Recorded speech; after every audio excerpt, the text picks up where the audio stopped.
Today, we're going to talk about something that is so important, but often completely invisible: smiling depression. It's the kind of struggle that hides in plain sight, and that's exactly why we need to get what it's all about. This quote, wow, it just gets right to the heart of it, doesn't it? It's all about that massive switch between the happy person you show the world and the one you are the second that door closes, when the mask comes off. And trust me, this is way more common than you might think. All right, so the first and most obvious sign is what we can call the mask of happiness. This is the foundation of the whole thing. It's that cheerful front that hides everything else going on underneath. So, what is it exactly? Well, you can think of it as a kind of hidden depression. To everyone else, your life looks great. You seem fine, even happy.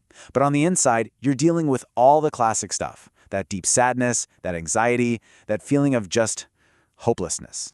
And this right here really paints the picture. There's your public self, right?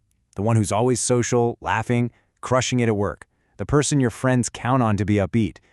But then, there's the private self. And that person is just completely exhausted, feeling empty, and so alone. It's like living two totally different lives at the same time. Now, this brings us to one of the most confusing parts of this whole thing, which is how someone can be so high-functioning but feel so empty.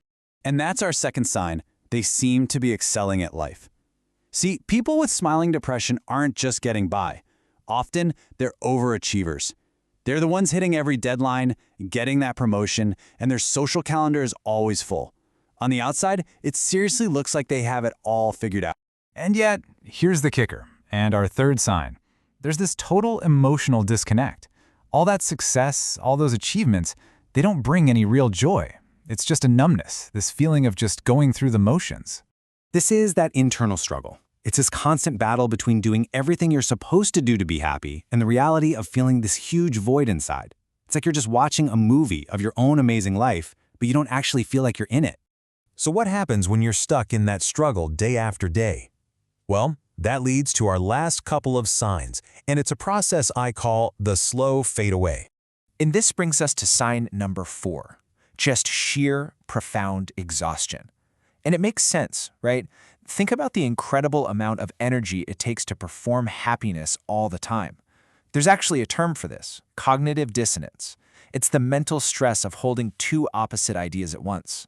I feel terrible, but I have to act happy. And that is incredibly draining, both mentally and physically.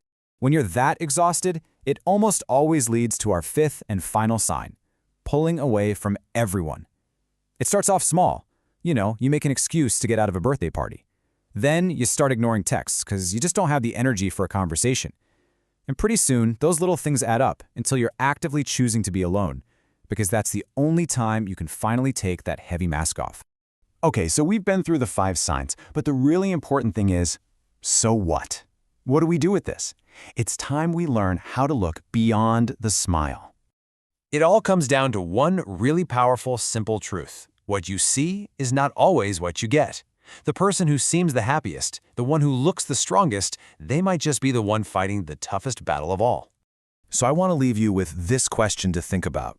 This is really just a call to be a little more empathetic, to look a little closer at the people around us. Because sometimes the most important question we can ask isn't just, how are you? But taking a moment to ask, how are you really?